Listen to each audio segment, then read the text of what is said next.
Lovely. I think we'll get started because we only have an hour and 15 minutes, and I've packed my session as full as I possibly can, much to organising committees' problems of creating them.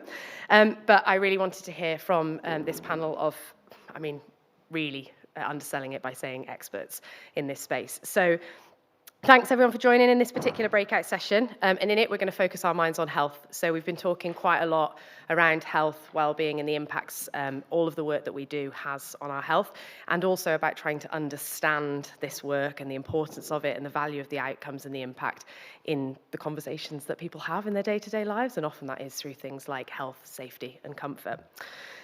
So understanding that journey so far, we're talking a lot about 45 years, 4.5 decades, and we're going to focus on that still in this session, thinking around health-connected fuel poverty work and thinking about how we can look back through that history around how we have tackled fuel poverty and done so in a way in which we consider and think about health inequalities and health inequality work, and what comes next. Where have we fallen short, where have we done really well, and where do we go to next? Hopefully we're good. So 1980, round about the time, we had something called the Black Report come out. And it showed us then, pivotal, how housing, poverty and the living conditions we have all work together to drive health inequalities. There's also a slightly infamous story behind the report. In case anybody knew, I was delighted when I Googled what publications had came out around the time that NEA was founded. So it was commissioned by a then Labour government in the late 70s, delivered, finished package to the incoming Conservative government, and was quietly published on an August bank holiday weekend. Only 260 copies of the report were printed for distribution, and there was almost no publicity around it at all. So you can all make of that what you will. And actually, when we had our pre-conference planning session, none of us could find the original report. So what we have is everything that's been written about it since. So I guess that's also a call. If anybody does have a link to it, please share it with us. But instead of it disappearing, it became one of the most influential public health reports ever. I think departments have been created around the work of it, and it still forms a key part of our conversations around health inequalities today. And much of that evidence still stands. So, of course, a year later, in 1981, National Energy Action was founded. And as we've heard from other speakers and other sessions, over that 45 years, much of our work has centred around health and well-being. And that includes our current programme, Warm Homes, Healthy Futures, which I'll share a little bit more information on, and we'll hear from Laura from Northern Gas Networks as well. So in this session, we've got a great panel, and we're going to reflect on that journey, where we're going to go to next, and I'll also invite the audience at this stage. We are in a breakout, a little bit more interactive. We will be using Slido, so if you've got phones and you can get them ready, we'll kind of have 3 key questions that we'll work through. Don't rush now, just kind of preparing you for what will come in 10-15 minutes' time. So the evidence is clear. I spent a long time working in research before coming over to kind of put some of that insight and impact into practice. Our homes affect our health in bad and good ways. 45 years and some into developing that evidence base, we know that cold, damp, poor quality homes affect all of the things that we see time and time again through the evidence base. Worsen asthma, cardiovascular issues, COPD, dire mental health consequences, and also our capacity to recover from illness where it comes up. So warm homes, I think we'll all agree, absolutely not a nice to have.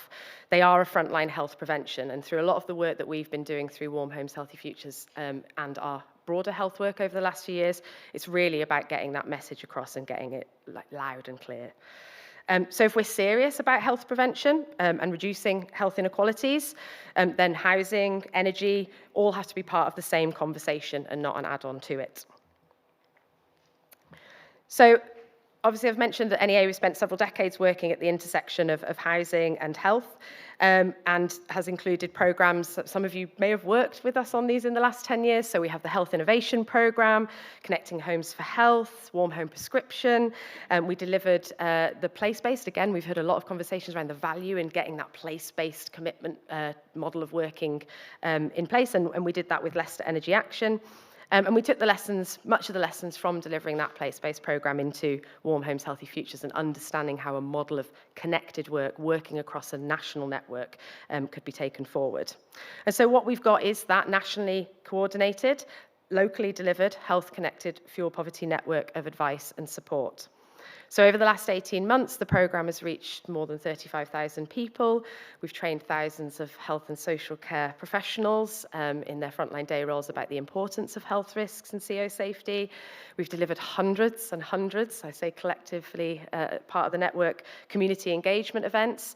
And again, harping back to some of the key points from other sessions, we know the importance of this for building trust, raising awareness, and providing those critical touch points to understand and learn about the vital pathways that exist in our local areas. And I think somebody earlier today said about delivering this, sharing this support out in the places where people are living their lives. So really can't understate the value of that community engagement piece of the puzzle. But it's not just about scale, as we're hearing time and again through the conference. It's also about learning what helps us connect health, housing and energy in practice and delivery, and how we translate that into the types of policy that we see put into practice. So Warm Homes Healthy Futures has worked closely with a large network of partners, but also with the gas networks as part of their collaborative, one of their collaborative VCMA-funded projects. And I'd like to briefly ask Laura Ratcliffe to come and share some of the reasons why that's so important to the work that they do. Thanks, Danielle. Hello, everyone. I'm just going to give a little bit of context around kind of the funding for the work that we've done together with National Energy Action. So the vulnerability and carbon monoxide allowance is our regulatory allowance, which is delivered and designed to help Britain's gas networks to deliver meaningful support to people in vulnerable situations, not only through carbon monoxide awareness, but by addressing the wider drivers of hardship. It gives us the flexibility to respond to real community needs, funding crisis support, improving home safety, widening access to essential appliance servicing, and investing in collaborative projects with the scale to create lasting impact. And a major area of focus for this work is our health-connected fuel poverty work, which aligns directly with the VCMA's purpose and was a clear priority for our stakeholders. Fuel poverty affects more than warmth. As Danielle has already said, it influences health outcomes, financial stability, and overall well-being. And evidence shows that fuel poverty is closely linked to low income, rising energy costs, and poor home energy efficiency. So without addressing these pressures, people cannot stay safe or warm. And that's why initiatives like Warm Homes Healthy Futures and connecting health professionals with specialist energy advice and wider support services have become central to our approach. Tackling fuel poverty and health inequalities together and creating both immediate and longer term benefits. And this approach matters not just now, but for the energy sector's evolving a role around vulnerability and prevention. The VCMA has shown that when networks collaborate with health partners, local government, and the voluntary sector, we can identify risks earlier, we can intervene more effectively, and build preventative systems rather than reactive ones. Vulnerability remains high in the aftermath of the cost of living crisis, and our sector has a vital role in shaping coordinated, evidence-based preventative support for the future. VCMA's collaborative design ensures that we continue to strengthen that role and expand the reach of what we can deliver together. And I'll pass back to Danielle to tell you more. Thanks, Laura. Brilliant, thanks, Laura. So through the delivery of Warm Homes Healthy Futures, we now have this building evidence base around why this model and this way of working does work. So we can see improved mental and physical health. We know that we have better management of long-term conditions. This is what clients are telling us. We have reduced unsafe coping strategies, of which we all know how extreme some of these coping strategies got through the cost of living crisis and continue. Increased carbon monoxide awareness, which is a big part of the puzzle. And nearly £8 million secured so far in unclaimed benefits for households under significant pressure. And for some, for many, this equates to more than the average energy bill over the course of a whole year. So in short, we know from the delivery of this programme, homes are warmer, health is improving, and financial stress is reducing. And this is where we're really converting that now into understanding how this works, how advice and support in this space becomes health protection. So what are we doing next with this, or what's a big part of this? Well, over the last few months, we've spent a lot of time with the partners. I think I can see several faces in the room through the bright lights, with experts, with clients, with our colleagues internally, to understand how we bring all of this learning together, and all of the experiences that we have in delivering programs like this, and how we can take those insights and build a blueprint, which we'll publish shortly, and we'll have something to share all of that with you separately. And we want to signal how sort of valuable this part of the learning journey and this part of the programme is for us. So we have strong delivery evidence. Health policy has shifted significantly in the last year or so towards prevention, and we want to make sure that we seize that opportunity in this particular moment. The Warm Homes Plan, which we've heard an awful lot about today so far, and the wider health reform creates that unique opportunity to do this now. But there's also a risk. So there's a risk that this type of work stays stuck as projects and pilots. And I think we're seeing more and more events like this now that pilot's a bit of a dirty word, and we need to be thinking about the long-term strategy and understanding what that means next, and how it can go from projects to systems thinking, essentially. And that's a big ambition of the blueprint that's under development. And we'll happily talk a little bit more about that maybe in the panel and beyond.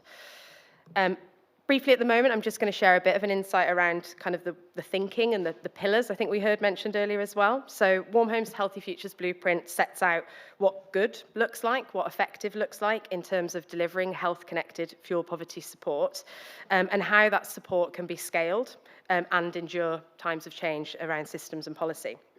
So at the moment, it's structured around 6 key pillars.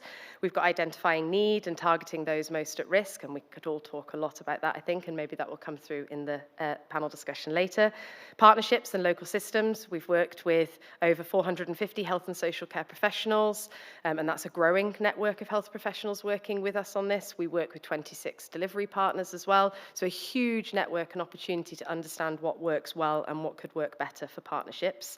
Understanding the practicalities of developing access routes and referral pathways, advice, advocacy, and the support model. What does the model look like and how can it be replicated and adjusted? Data. I think the data not and the data challenges will be no surprise to lots of people in the room, and we have some partners who've taken some excellent steps forward in trying to solve that and unlock that challenge. We want to make sure that that learning doesn't get lost in delivery. And thinking around impact, communication, and influence, which is basically what this whole conference is, telling that story and the richness of the work that we all do and sharing that in a space like this. So together, these pillars reflect what delivery partners and evidence tell us is required to make this work more equitable, more coordinated, and obviously more effective ultimately. So that's kind of enough of me chit-chatting. I want to kind of draw our attention now to the sort of the key question in this particular session. So if we're thinking around the last 45 years and all of the evidence and experience and insight that we have, what is the single, and I kind of hate putting people in corners to think of one thing, so I'll forgive you if you give me 2 or 3 ideas, but we want to start thinking around what is the single most important change we all need to make to turn that 4.5 decades of rich knowledge and insight into lasting system action. And I mentioned before, obviously, we're going to ask you 3 key questions, but not just yet. So we're going to think about, while our panel are talking, what are some of the things that have most held us back, which part of the system, which sector stands to benefit most, and what should be our top priority for the next phase of delivery. So just keep those in mind while we're hearing from our speakers. And so we're going to turn to hear from 4 short reflections from our panel now. I'm just going to give a brief introduction. So we'll hear from Dr. Brenda Boardman, who we all saw this morning. Needs no introduction, really, but is one of the most influential figures in the UK and internationally, speaking on fuel poverty and energy justice, who has also been just enormously supportive and kind in my own academic journey through studying fuel poverty. But her work has shaped both the evidence base and decades of policy in this area. Bibby, who I had the pleasure of meeting a couple of years ago, is a leading voice on health inequalities in the UK, who works at the heart of national debates around how the health system can be set up and structured, thinking key around the social determinants of health. We've got Bill Purvis, who has been my right-hand man in delivering Warm Homes Healthy Futures and is a very eminent expert, brings that deep expertise in thinking around the local authority piece of the puzzle, which we've heard raised in a few different parts of today as well, and thinking around how we embed health, housing and energy in terms of local authority priorities and local government systems. And Dr. Fionn Prothero, who is a practicing GP, so is the absolute expert of kind of understanding how this can work best, but also is a real advocate and a powerful voice for this not needing to be seen as a challenge, but as a critical opportunity. I'll stop talking there and I'll hand over to Brenda first. Thank you.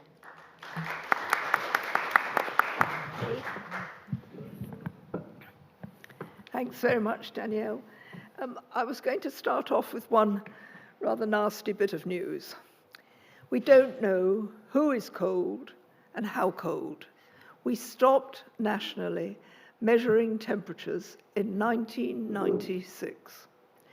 So have no evidence. I needed it for the previous session, and I didn't find anything that I could use. I didn't expect to, but still. So we haven't been giving national priority to people's living conditions. And there are several ethical questions around, especially deaths from cold, but it links to other aspects.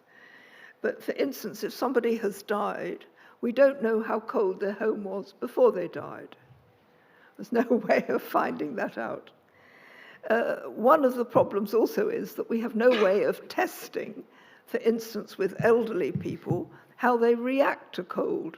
Because if you did test them and they reacted badly, that wouldn't be an ethical medical test. Almost all of our evidence about comfort and temperatures comes from tests done on healthy young males. I'm not quite sure why it was always males, but it almost was. So we don't have any real evidence as to whether elderly people react maybe Joe will have it, but I don't, vastly different ways because of their age. We do know that, for instance, with excess winter deaths, which are the easiest things to measure, unfortunately, that in countries that are much colder than us, they do not have the same level of excess winter deaths. It probably become true soon with excess summer deaths, but at the moment we know it about winter deaths. So Scandinavia, Canada, Russia, they don't, I don't know whether they still don't, but they used not to have anything like the increase that we have. So what it quite clearly is that the British home is incapable of moderating the external cold and keeping us warm inside. We know it is cold related. These are deaths that occur in winter, and we know it doesn't happen if you've got better insulated homes in other countries. I might add that we have known that health's an important issue. The UK Fuel Poverty Strategy in 2001 had 238 references to health. It didn't make much difference. The rhetoric was there, the focus was there, but I don't think it actually made, we still totally failed to achieve it. Now, one of the other things about cold-related deaths, there are certain problems which do not alter over the seasons. There is no change in the rate of cancer deaths. We know it is respiratory, it's linked to heart attacks or strokes, but other illnesses that are not cold-related do not show a winter increase, so cancer doesn't. We've had various studies over the years which have said, well, one of the problems with all of this is that our medics are so cautious. So apologies, I'm going to be slightly rude about the medics. They need to be most of the time, but not in this context. We've had various studies saying these number of excess winter deaths have been caused by cold homes. That number has been 10%, and it has been 30%. I think even one report got as high as 50%, to which my response is, well, why did the others die? And by the way, for those of you with a long memory, it was nothing to do with bus stops. Bill Keeping said that, but it didn't. In addition to the deaths, as far as working out the finances are concerned, we need to know something about the relationship between someone who dies, someone who is ill enough to be hospitalized, and someone who just goes to see the doctor because they've got extra problems. Traditionally, and I can't tell you if it was based on evidence, but we always used to say that was 1 death to 10 hospitalizations to 100 doctor visits. David Ormandy and Veronique Ezrati more recently did some work and said that because less people die of heart attacks, that ratio is now different. I've been searching to try and find what it is. So this is from memory, so don't quote it, but I think instead of 1, 10, 100, it was 1, 25, 40. So a lot of people went hospitalized, nowhere near so many died. And if we can't work out those ratios, there's no way we can work out the cost of the health service of cold homes and fuel poverty. That's what one of those ratios is, one of the most crucially important. We can't do a cost-benefit analysis, and if we can't do a cost-benefit analysis of benefits from home improvements and better energy efficiency, we can't have one of the big arguments in favor of more investment. It's one of the things that we've been lacking all of the time. Having said that, there are still quite a lot of health problems which will not improve in the very short term, or even with the occupants of that particular home, if we do an energy efficiency improvement. Children and asthma are one of the extreme cases. If a child has got asthma, it's probably going to have asthma for the rest of its life. So the fact that you've taken away the mold, the fact that you've made it a warm home, may not improve its health very much. So there wouldn't be an automatic saving. One of the other areas where it's very difficult to show savings is with the whole area of mental ill health. Danielle just mentioned that. Stress is cumulative. It isn't linear. So if you get stressed with your low income, and then you get stressed with not being able to pay the rent, and then you get stressed with your fuel bill, it goes up exponentially. So everything that we can do to remove that final stress with the fuel bills is hugely powerful for the individual concerned. But what I'm not sure about is that there is ever any saving to the health service of reducing mental stress. I suspect there isn't. I don't think it counts, because you don't go to the doctor and say, I'm very stressed or I'm slightly stressed. It's not easy to work that out. So one of the problems that we've got is that the medics can't really help us identify the medical basis, because they do of various trials. If you can show medical evidence, that's brilliant. I tried very hard on one occasion with an ex-student who happened to be a doctor in the local A&E, and we tried very hard in Oxford with John Ratcliffe to get a program going to measure the benefits. And we just couldn't get over their ethical hurdles. We just couldn't do it. We tried immensely hard. And for instance, he knew from his work at the A&E who came in with COPD regularly. And there was one person who had been in 50 times that year with COPD to the health service. He knew that person's name. He couldn't tell me, but we could, with his help, we could have done a program to try and go and help that person so that they were less at risk of these illnesses. So there's quite a lot else I could say, but I think that's my start. Thank you, Brenda.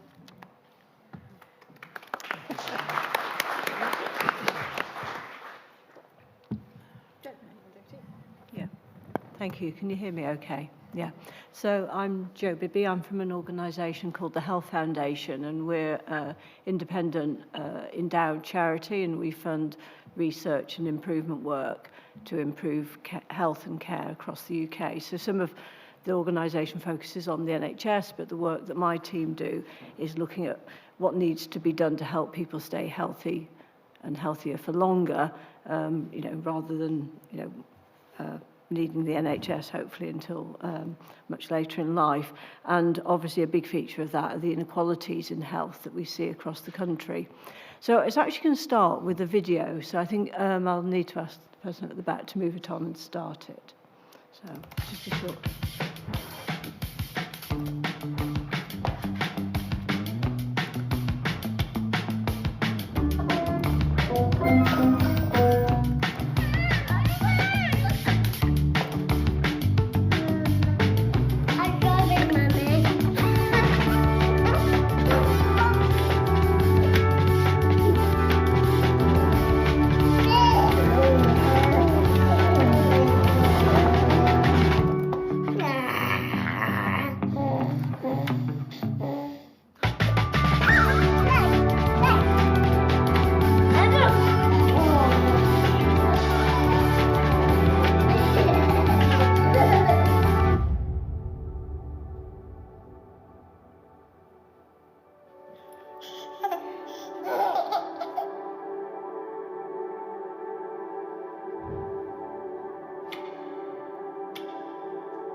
Okay, so where does that video come from? It's part of a national campaign that we're funding called Health Equals, which National Energy Action is a supporter of. And the reason why we're funding that campaign, and I think actually we're going to just do a bit of research to check this, but I think it's actually probably the only public-facing campaign of this scale on health inequalities. Lots of people campaign on the things that cause health inequalities, but to sort of articulate health inequalities as that sort of problem in our society, it's the only campaign we're aware of. And the reason why we wanted to do this campaign is because what we know is that people are not as aware about the extent of health inequalities that exist in this country as they should be. So if you work in, public health, and if you're interested in health, of course you know. But I speak to all sorts of people regularly, people who are very expert in their own fields, but actually either don't understand the extent of health inequalities. I'm thinking there we may mention the 16-year gap in life expectancy by postcode across the country. And if they do know, they don't often really understand what drives them. People often will say, well, it's because the NHS isn't good enough. But we know it's not because the NHS isn't good enough. The NHS actually does very well as a healthcare system by international comparisons. And the problem is that we aren't giving people the building blocks of good health. So we wanted to start this campaign to highlight that, because what we felt was that if we didn't engage the public in this as something that needed action, then we wouldn't engage the political will and capital to do that. So Health Equals now has over 100 different members and supporters. We have people from across a whole range of sectors, so whether that's in terms of like what we'd call the building blocks of health, so people interested in housing or food or employment or the environment or family and community. We also have organisations that come across the charity sector, public sector, and also private sector. Anyone can join. If you go to Health Equals website, you can see how to sign up. And through these campaigns, we've been building that political capital, and we now have about 110 MPs in Parliament who have signed up as health inequalities parliamentary champions. So this is something we'll continue to do, because we are finding it is just driving home that message every day about the importance of health inequalities. But of course, that's not enough. The other thing we need to do is to be explaining why it matters. I mean, it kind of matters because it's not great living in a country where there is that degree of inequality, but actually it also matters because of the impact it has on the economy.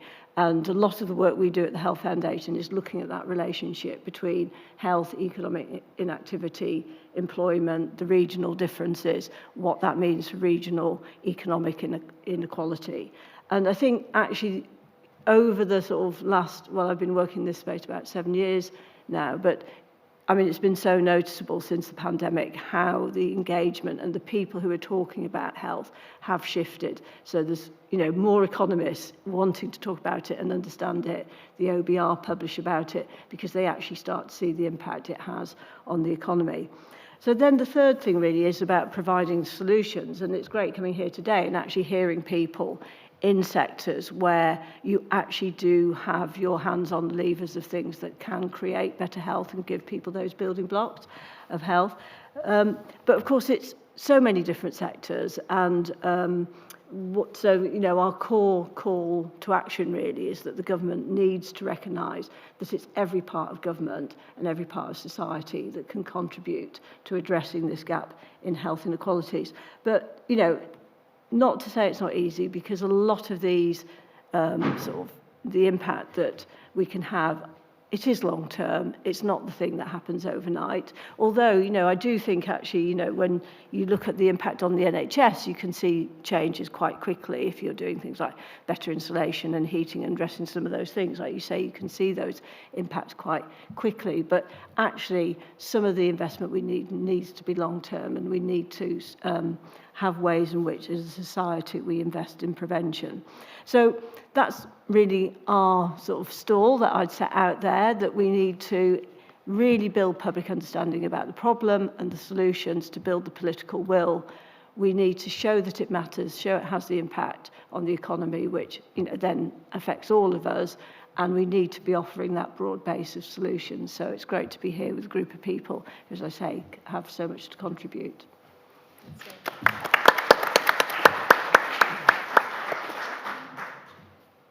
Hello. It's over to me. Hiya, everybody. If you don't know me, I used to work in local government, so I suppose I'm your adult social care and health person on the panel. And so Danielle asked me if I would try and look at the sort of changes that are required to help local authorities integrate health and housing into their strategies and programmes. So I thought I'd better look at what the problems are first of all, and there's a handful.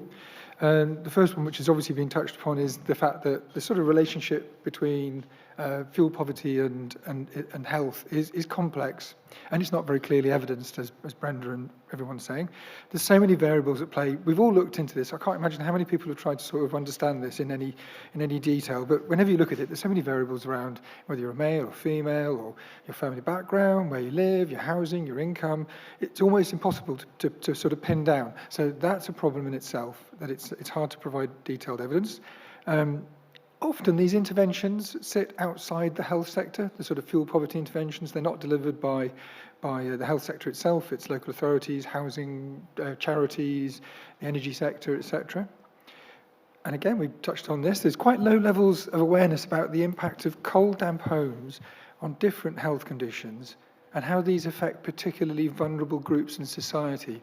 So rather than that generic, oh yes, it's bad for respiratory problems, that affects particular groups more than others, and we need to understand that, and that isn't very, very well known, and that reduces the sort of visibility, I would say, of fuel poverty interventions as a sort of a health action, a health intervention. Health professionals, I was talking to Fionn about this earlier over a sandwich, health professionals often struggle with opportunistic referrals, and that's the idea that 2 weeks might go by before anybody says anything about, my home's a bit chilly, and occasionally when they do, the GP's caught off guard or the health professionals caught off guard because they don't really have a response to that, because there isn't any sort of scalable health measure that could be offered as a solution. We know there's limited evaluation in the effectiveness of health, and that means that there's not very much rigorous or cost-effective data available that legitimises a measure as a health intervention. This has already been touched on. I say we have no control group. It would be totally unfair and unhelpful, wouldn't it, to put 20 people through a winter without any support and see how many of them died compared to those that received support, and then go, that's that. So we can't. It's very difficult to do what public health love control groups in terms of sort of providing evidence. So that's not a goer. And because fuel poverty is treated as a sort of a wider determinant of health by the NHS, it's not seen as a clinical intervention, that tends to put it back into the court of public health, and it's seen as a preventative social policy. So local government does have things called health and wellbeing boards. You're probably familiar with them. They've been set up and running for quite a few years, and they're meant to bring together health, housing, NHS, social care people. And I think the consensus might be that they're very good at writing strategies. Some of them are fantastic, but not many of them actually deliver much on the ground for people in their homes. So there's an awful lot of paperwork going on there. And we could talk about that completely separately. Now then, I asked Copilot the question that Danielle asked me, and those were the answers that it came up with. And I get a feeling we're in that sort of zone now where more and more, you might even just get an AI person in about 10 years' time. This is a presentation on health. Anyway, so those are the answers that Copilot gave me, and I thought, I don't disagree with any of them. I mean, I love to find flaws in it. I keep asking it questions like, if I live in Sheffield and I'm in a cold home, where would I go to get help? And it'll say, oh, the Health and Wellbeing Board says that there's a strategy that deals with fuel poverty. You could try that. And I go, yeah, that's not going to do it, is it? So what I've done with this one is just a little think about those proposals. And I think they're all very good. But it kind of misses out the factors at play around the sort of human component of all of this, which AI just can't really capture, because it's very good at bringing together research. I mean, those 5-6 recommendations are based upon all the research that's been done around that question, really, and that's the answer it's given. But there's 2 million people in local government, and local government is in a state of flux virtually all the time, as is the NHS. If there isn't, there's reorganisation of departments, job functions, leadership, job titles, and there's a lot of silo working. And all of that leads to sort of institutional instability in terms of looking ahead, and very much at the moment staff insecurity, especially with local government reform. I talk to local authorities in groups that I join in on, and they don't know what's happening with their roles. They don't really know what's happening with the whole local government reform process. They don't know where the health, fuel poverty agenda is going to sit, and who's going to run it, how it's going to be funded or anything. So there's a real kind of big gap going on there. Not to mention the political instability that Brenda touched on earlier. Where are we going politically, and who's behind this? And that could change almost seemingly at the drop of a hat at the moment, the way things are going. So yes, householders' confidence is low. We know about this. And so therefore people aren't necessarily going to engage with proposals that are put together, even if they were put together by the health and housing sector. The reputation that ECO's got, although our local authority was a big fan of it because we used it a lot, people see in the media a response to what's happened to Eco4 and the insulation side of it, and are probably a bit suspicious about whether to engage with it. And I would just mention the NICE guidance, NG6, that's the one that's produced. It's a guidance. It's about helping you understand how to develop a program to reduce excess winter deaths and illnesses associated with the cold. It's guidance. It's not mandatory. It's brilliant. It does say all the right things, but it's not an obligation that local authorities are expected to take part in. So all of this is much more complex than meets the eye and meets AI's eye. And and it requires, strong leadership. I think that's the key. From in amongst all the kind of mire, you will get people standing up. You will get NHS and social care leaders standing up, developing partnerships who understand these issues. So it's not impossible to come up with decent, cohesive plans around this, but it's been left to sort of willful individuals. And I'll leave it at that because I've got other things to say, but I'll chip in on the questions. Thank you. Cheers, Danielle. Yeah. Thanks.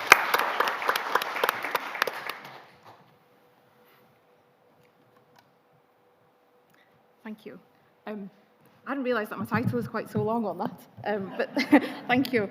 So I'm a GP essentially, and I've got an interest in health inequalities. And I guess we've talked a lot about health inequalities, everyone individually, but I just thought I'd kind of really go very much back to basics to start with. What actually are health inequalities? So they're, by definition, they're unjust, systematic, and they're avoidable differences in health status, life expectancy, and care across population groups. And that's often driven by socioeconomic, geographical, and environmental disadvantages. So it is essentially called damn poems, isn't it? even in 1971, so way before even the Black Report came out, Dr. Julian Tudor-Hart in South Wales, he was a GP, looked at the inverse care law and coined this sort of phrase and idea and this academic idea that those who need healthcare the most are least likely to receive it, especially in areas of higher socioeconomic deprivation. So we know that, and we should know that from the outset, that especially in primary care, when we might not quite see these groups of people quite so much, but when we see them, they're going to have greater needs, access issues, and actually I think it's beyond healthcare as well. But when we do, it makes it even more crucial that contact is just so vital, isn't it? That we get it right. And like I say, I don't think that's just healthcare and just primary care. I think that's everyone who has that contact. But why is it important? Why is it important in the context of cold homes? So if we can just go into that slide, please. This isn't generated by AI. This was a little bit of sort of my brain having a bit of a dump, really. But essentially, it shows you that context and that ripple. I'm not going to go through it all sort of just in the interest of time, but you can see, and a lot of it's been touched on already this afternoon. But it gives you a taste of that impact of health and beyond that, because people get sick because of the state of their home. It's that black and white. I think healthcare's approach should be holistic, not just in a GP setting. It's A&E, like we already mentioned, mental health services. It's everywhere. And because we've got that gift, we're seeing people, we can ask these questions. And the question is so simple, isn't it? Is your home cold, damp? Can you afford your energy bills? And just, we can prevent that further deterioration, keep people well physically and mentally by just trying to ask that question and trying to act on it as well. I was going to share with you just a case really of a lady who I was seeing quite a lot of last year. She was 48 and she was coming to see me for lots of reasons. Her mental health was deteriorating. She was waiting for referral to a centre where the waiting list was quite long. And she was just sort of getting more unwell from that point of stress, and she was about to lose her job. And that's where the question came of, well, how are you managing your energy bills? What's your home like? Because I wasn't able to do anything else for her from a health point of view. And that's where sort of it all came out that actually, do you know what? Things are getting worse and everything. Because of our partnership from primary care with the Warm to Healthy Futures programme, I referred her straight on. Lots of things happened to her after that in terms of her benefits, her bills, her house wasn't quite so damp anymore, was a lot better. But the main point then was actually she didn't need me quite so much, because that bit that she needed fixing, so to speak, or addressing, which was way beyond my gift, was sort of sorted. And actually, I haven't seen her very much recently, which I think is a testament to the point of this work and how impactful it can be, but also by just asking that question. We've still got so much work to do as a health service, I think, for prevention. We need to go beyond those traditional questions that I think myself and maybe some of my colleagues are so used to asking. We're quite siloed in what we've asked, I think, up to now. So I think that first rule of prevention of cold homes, which is one of the questions that Danielle asked me, is we need to ask the question. If you don't know about it, if you don't ask about it, you won't know. It's I think, that simple. And I think that's one change that I do to that routine of preventing it, is that trying to ask my colleagues, what about this? Think about this and the question, because it impacts everyone.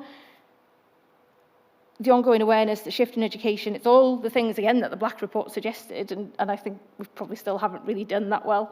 But the other thing, I think, is that it's great to ask the question, but we need to, certainly as a GP, I can ask the question until the cows come home, but unless I've got the answer and something to do next with that answer, maybe that's the point of why people haven't been asking it in the past. But with some of the projects that we're doing, actually, we have got the answer right at our fingertips. And I think just the only other thing, I think, to consider at the forefront of designing the policies and the services, and it's probably a bit pie in the sky, but I think it's so important to get the level playing field between stakeholders so that, this is about people. We've all got the same interest, the same person probably at hand, the same communities. Maybe the funding needs to reflect that it's actually from one pot. It doesn't need to be siloed to everybody else like we're always siloing. It should maybe just direct towards the person, not necessarily the service. So it's not easy and I haven't got all the answers, but I actually don't think it's that complicated either. Thank you.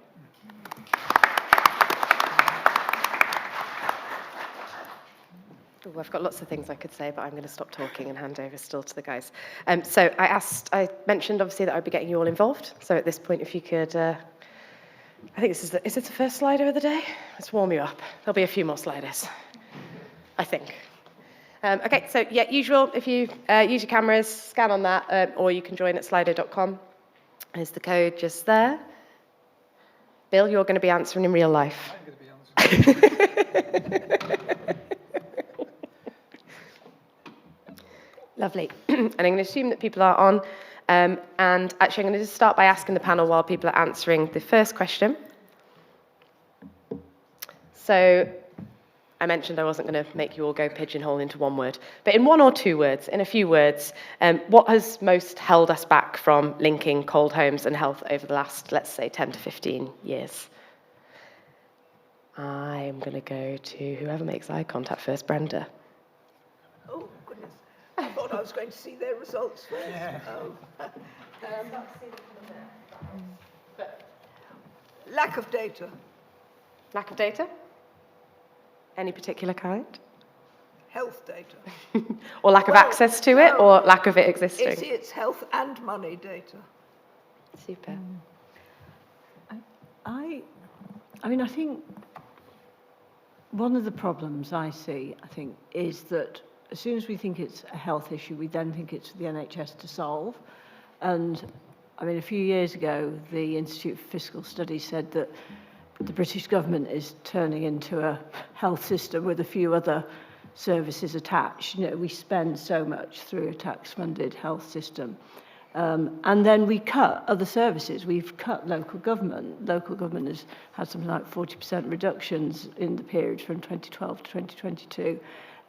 We've cut other parts of the public service system, so on. So I think one of the problems is that we think it's for the NHS to solve, but it's probably really for other people to solve, but then we haven't invested in them. And so there's something about how we reset our understanding of where we need investment for a healthy society. I think somebody summed that up with silo mindset, not my problem. Yeah. It's quite a good way of putting it. I should also flag that my colleague Nina will have a roving mic, so we'll let the panel kind of share some insights, but if people want to say a little bit more about the contributions that they've made, just flash your hand and Nina will be able to get the mic over to you. Fionn, Bill, what's held us back most? I think picking up from that and what you said, Joe, I think a lot of it is the siloed thinking. I think it's not having joined up services. And yes, that thing of, well, it's the NHS, so it's not our problem. It's all those other things. It's the social care problem. It's all those other bits that's not us. But I think for us, personally, I think it shouldn't be about just that prescription or that health thing. It is about everything else, and it is everybody's business. Yeah, absolutely.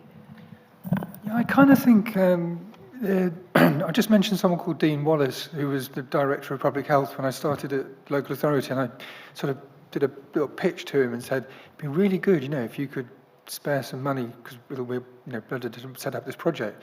And he took a chance on that. He said, yeah, okay, I can see where you're going with this. That's going to be quite good. So I think sort of having leaders that have a bit of a vision, don't get tied up in this data, cost-benefit stuff, can see the reduction in pressure on staff that this kind of program can have, the knock-on benefits it can have to adult care and what have you.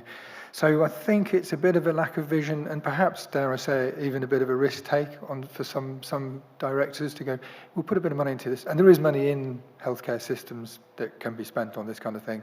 It does just take someone to take that leap of faith. He's now in charge of Derbyshire community healthcare systems right across Derbyshire. So I was going to ask then, are you going to share his email address? No, he's really good. Yeah, he'd speak. Yeah, he would probably. He's good, yeah. Unlocking that money. Great. So we've got some much more than 2 words answers, but I'll forgive you all. Is anybody in the room want to share any more on the insights from the things they've shared? Or if I don't see any hands, I'm happy to move on to the next question. We can have some questions more broadly anyway. Brilliant. The button's not working. Thank you. So next question, and this was Brenda, thanks for thinking about us. We kind of steered this way, and maybe open to debate, I think, among everybody, but which bit of the system, so which sector or part of the system that we're working in at the moment stands to benefit most? So we all talk about the benefits that exist out there, but who benefits most, maybe at this point in time, down the road? Completely up to you guys to think that through. But yeah, taking cold homes as a health issue, putting that as the centre commitment, who's going to benefit most by this work that we're all going to do collectively over the next 5-10 years? Panel, what do we think? Well, certainly the NHS could save tons of money compared to what we have to put into it. Yeah, they're going to benefit a lot. And social care, really. If you start with social care, then that has a knock-on benefit to primary care and secondary care. So in a way, social care I think, should be the starting point for investment in people in these areas. I would say that because I work there, but it does benefit primary and secondary care as well. So Absolutely, I think it benefits in terms of everybody's access to places like primary care because of that example that I gave of the lady who doesn't need to come back quite so often anymore. So it opens it up for everybody else and all those other ones of us who are fortunate enough to not be suffering from these inequalities. Yeah, I think there is a huge knock-on effect in terms of people's chronic diseases and all those things, and the socioeconomic impact of how much medicines cost, how much appointments cost, all those things. But I think, and then obviously all those other things, but I think ultimately people will benefit, won't they? It's about people. Can't believe I didn't think of that. We were having a conversation. That's really awful. Far too focused on the system stuff, yeah. Yes, Fionn, correct answer. We'll move on. No, I'm joking. Joe, Brenda, anything else to add on terms of... I guess I'm also now in my brain thinking who stands to benefit the most, but who's going to have to put... Like, is it fair? Like, the health sector going to have to put the most effort in and they're going to benefit the most? Or is it, like, where does the disproportionate stuff sit on that? But yeah, Brenda, Joe. You know, we all benefit. I mean, you know, the NHS is tax funded, so kind of like, it's not just in a sense the NHS that's going to benefit, is it? It's like we'll all benefit if the funding that we put in goes further. But I suppose the one I thought, and I don't know if this is part of the answer or not, but you know, you talked about that kind of pyramid of death, hospitalisation, sort of use of primary care, but then there's the people not going into work because they've got chronic illness or whatever. So employers are carrying some of the cost of this at the moment. So I think there's a sort of, that's the side we often don't think about, the cost of ill health to employers, and therefore, you know, kind of, there was, I don't know what company it was, but I know they were talking about should they offer loans, you know, to their employees to insulate their houses, you know. So there are things that some employers can be motivated to do to sort of tackle some of these issues. We had a really interesting conversation at some point in Greater Manchester as well with health professionals there who were coordinating the huge wait lists for sort of non-urgent care, but health situations that were keeping people out of work at that time. So being on a dodgy shoulder, a frozen back, or something wrong with your knee, something that's maybe started as something fairly minor, but you get put on a wait list, you can't work during the meantime. Well, what other things, what other interventions could be more meaningfully part of that wait or that transition or minimising it? Yeah, so some interesting, I think, considerations in Greater Manchester, I'm sure in other places as well, as how to, you know, kind of how you break that bit of it. Yeah, I mean, it's interesting because, of course, in many ways it is the NHS. But then why aren't the NHS, they are beginning to look at preventative issues. Why aren't they working with us more directly? Why is it so difficult for us to get some semblance of costings out of them? And in addition to that, it's not obviously the only situation, but you do get bed blocking. I mean, at the moment, the medics take into A&E or intensive care somebody who's come from a cold, damp home. They get them better. They use all their expertise and money to get them better and send them back to it without knowing about it. I mean, it's ludicrous, isn't it? Yeah. So, and it used not to be quite so bad when more doctors visited people in their homes. They knew more about it. But so somehow we've got to work better with the NHS. And by the way, are the fuel poor part of the system? You didn't put them up there. We didn't put the on the answers, no, that's bad. Yeah, brilliant. Okay, I think some semantics, I think, within the question, but some really interesting parts around who does it cost and who gains. Interesting that you guys have all pretty heavily said health and NHS services, so I think that kind of charges us collectively as a network and as people working in this space with that conversation must continue. And what can be done. Is there anybody, just thinking after the second question, is there anybody in the room that would like to add or, hi, I recognise your face, Rhiannon. Sorry, Nina.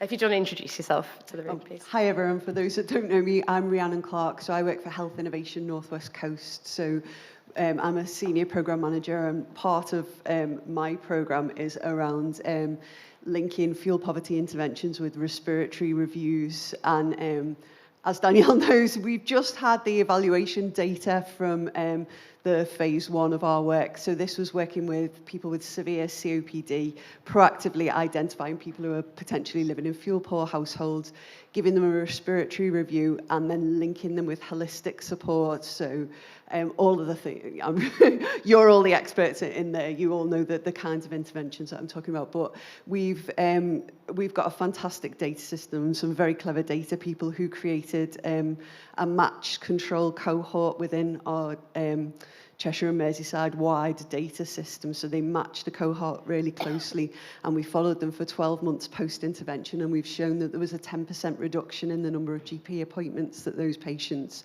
actually attended. So this is the first time that we knew that these people were experiencing better health outcomes, but it's the first time we've had some tangible data that we can now hopefully use to kind of get this to spread and scale. So sorry, Danielle. No, thank you so much for sharing that, Rhiannon. I should also note that the fabulous work of your team, both involved in the Core 20+5 Ambassadors Programme, which I know is a really, really brilliant way of thinking around how you connect network of health Danielle, professionals. Yes. What's the value of that 10%?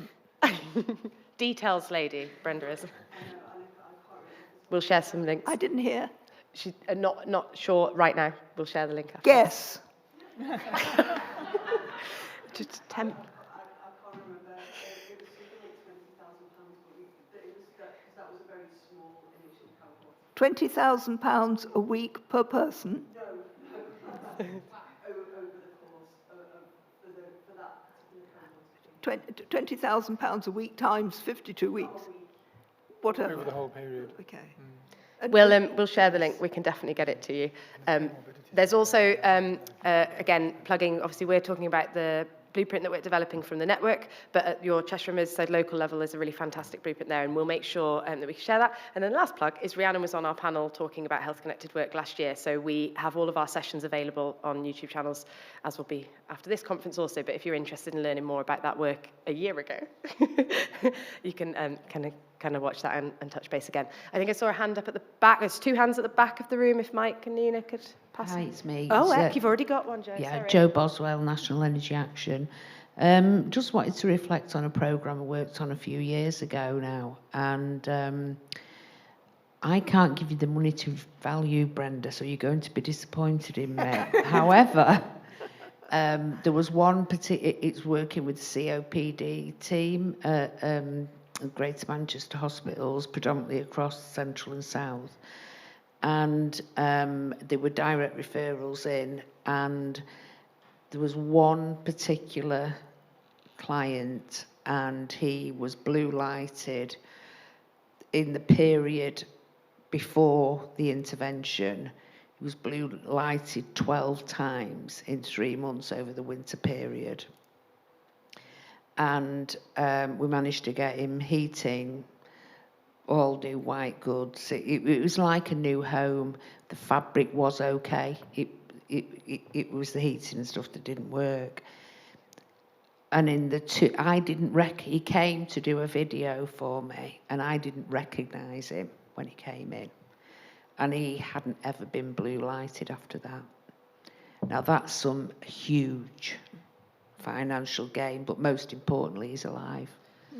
So That's an incredible story. Yeah, I think.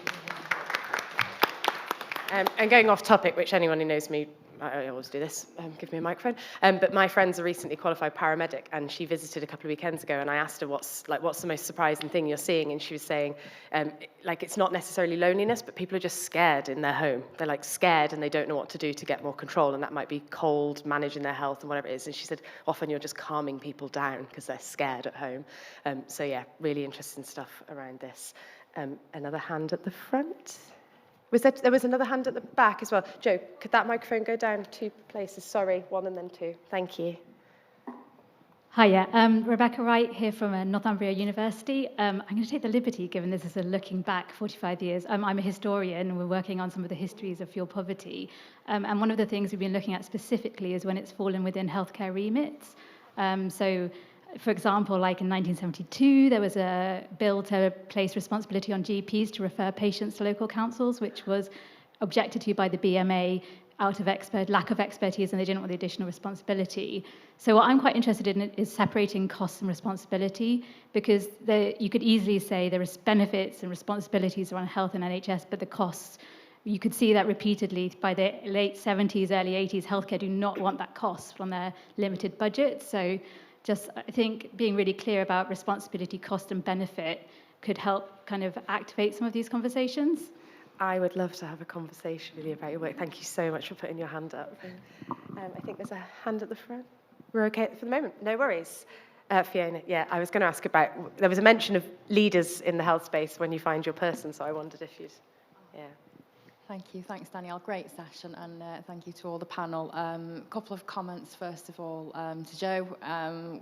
Being from Stoke-on-Trent, we have significant levels of geographical deprivation and therefore reduced life expectancy. So just to say that's probably one of the most hard-hitting promotional videos I've ever seen, in a brilliant way.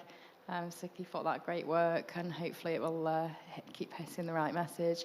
And then also one for yourself, Doctor, that you might be interested in Stoke. I'm working at the moment with Professor Will Carroll at University Hospitals of North Midlands, and we're just targeting a childhood asthma cohort. Targeting? A childhood asthma cohort. Oh, child asthma. Yes, and he's very engaged with the work that we're doing through the Warm Homes Healthy Futures programme. We're also looking to do a longitudinal study on the impact of healthcare impacts over time. So I thought with you mentioning that you might be interested in keeping abreast of that work. And really just to bring it back to what we're doing over in Stoke. I know Rhiannon's doing some brilliant work in Cheshire, Merseyside, and probably about a year, 6 months, a year ahead of what we're doing. And really just to say thank you again to the Warm Homes Healthy Futures programme for enabling that work. I think everybody in this room knows the impacts of taking a joined up approach across healthcare. It's great to see more representatives now getting on stream from the healthcare side and really starting to understand how our work can fit into the Lord Darcy report and also the Marmot review, and now we're taking that step further in the 10-year health plan. So I think we've made some amazing strides in the last sort of 2 years, and I'm really excited to see where we go in the next 5. Thanks, Fiona. Fiona was also on our panel last year, so there'll be a video plug. But also, I mentioned before that we've had some partners do some really excellent, innovative sort of steps in unlocking some of those data challenges, and Fiona's one of those. She's great at networking, so find her in the break to spare time on this. Just flag your hand, or hang around, I guess, after the session if you want to know more. I saw Jamie's hand shoot up. Thank you. Hi, Jamie Rosenborough, Insights and Impact Manager at NEA.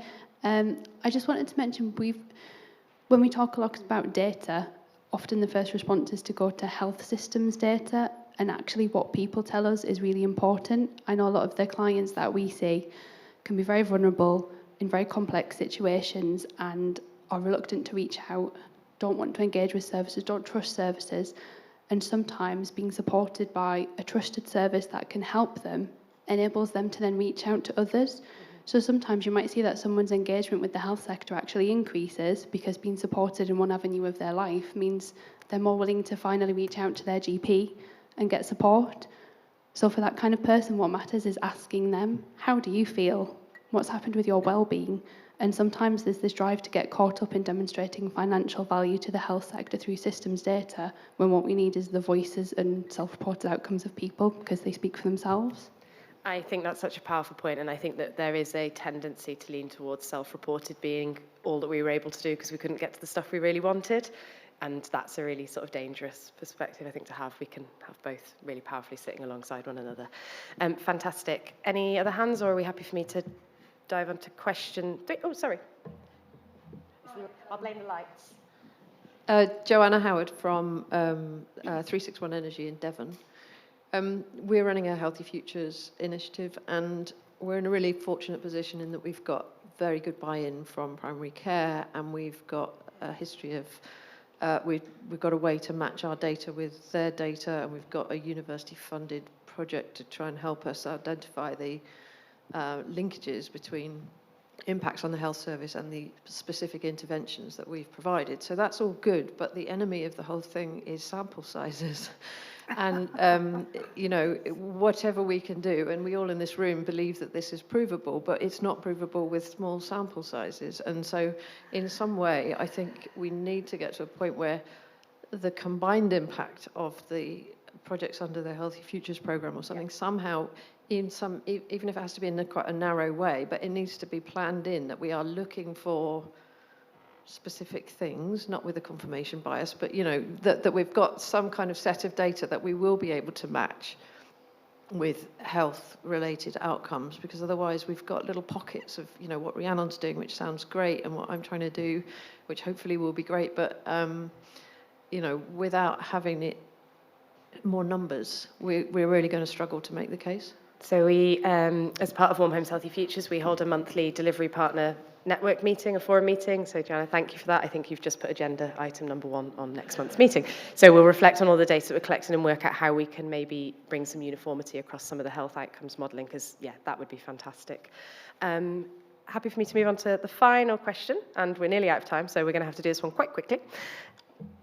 So what should be the top priority? It's quite a nice place to end it, actually, for the next phase of our health-connected fuel poverty programmes, and I think we've probably kind of got some way here through conversations anyway. Panel, feel free to pick one of the answers on the screen, but you also might have answers that aren't on the screen. So what's the top priority for what we should do next? Can I come up with something that isn't on there? Absolutely, please do. Right, so I've been looking at British Medical Journal document about health conditions that are affected by the cold. The underlying health condition that affects the majority of your other health conditions is your blood pressure, and it affects dementia, all sorts of things that you wouldn't necessarily think it had an impact on, apart from respiratory cardio and all the rest of it. Laura, could you give out blood pressure monitors to people at the same time as you give out carbon monoxide monitors? A blood pressure monitor in everybody's home would be quite a useful tool just to have at hand to see whether or not you can tell in a cold home. When I'm working at home and the heating's not on, my blood pressure goes up. I keep an eye on it for other reasons. It's the underlying health condition affecting all the other ones. So can we have blood pressure monitors for 20 quid each?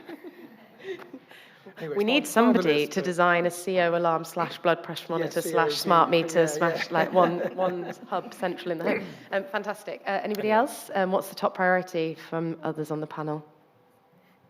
Well, I want to ask a bit of a question at the same time, Danielle. I was looking at thinking about the role, and Fiona will probably have some views on this too, about the role of the local GP.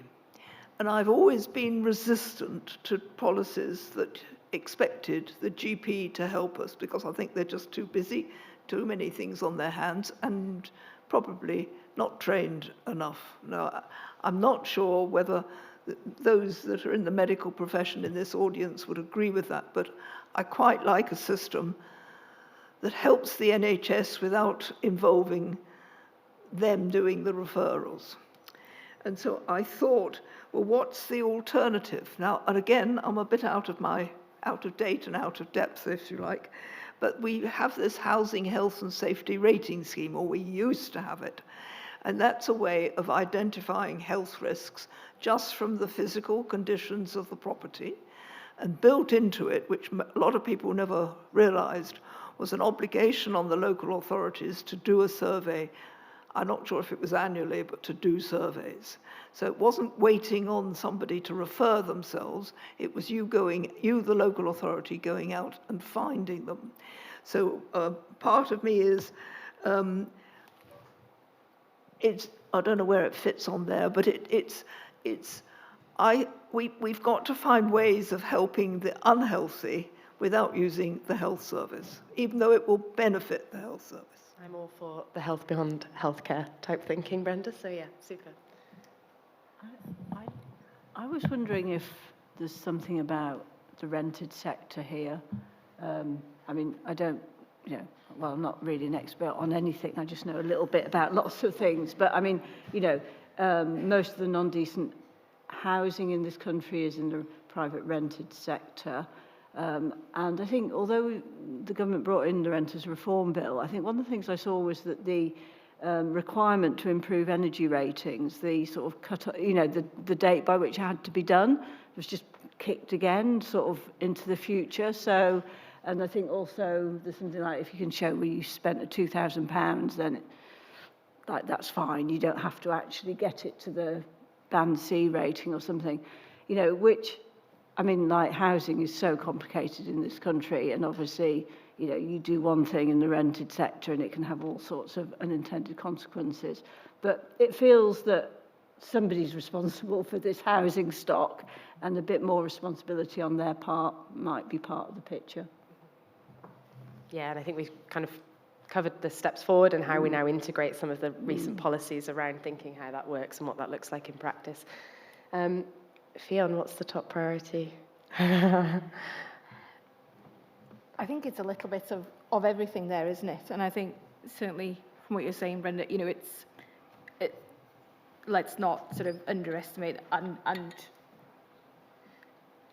the workload in primary care is massive, but it's massive everywhere. Everyone has got pressures. We've all got it. And I think, yes, we need better referral routes, because it's not for the not want to do something. Sometimes it's just the not knowing. And that's where the education and the awareness comes in, because, morally, no doctor sees a patient and doesn't want to do something to help. We're not in this job for any other reason most of the time. So, it's there, and I think we just need to push it that little bit from that training and that awareness. And I think, just to go back on what the lady with the historian said before, I think in terms of responsibility, we've got a moral responsibility to do something about these patients and what we see. So yes, the cost is one thing, and data is great to have, the numbers, and a lot of policymakers need those actual numbers, but realistically the numbers aren't there because they're lived experiences and because they're stories, and I think we might need to just change a little bit of how that's looked at as well, and that we look at the value of experience, not just numbers. I think that's a really powerful place to end it. So, in the interest of trying to finish bang on time, I'm going to ask everybody to thank the panel in the usual way. A big thank you from us at National Energy Action, as well as Gas Networks partners and everybody else in the room that's contributed to the session. So yeah, really, really, really grateful. Thanks everybody. Enjoy your break.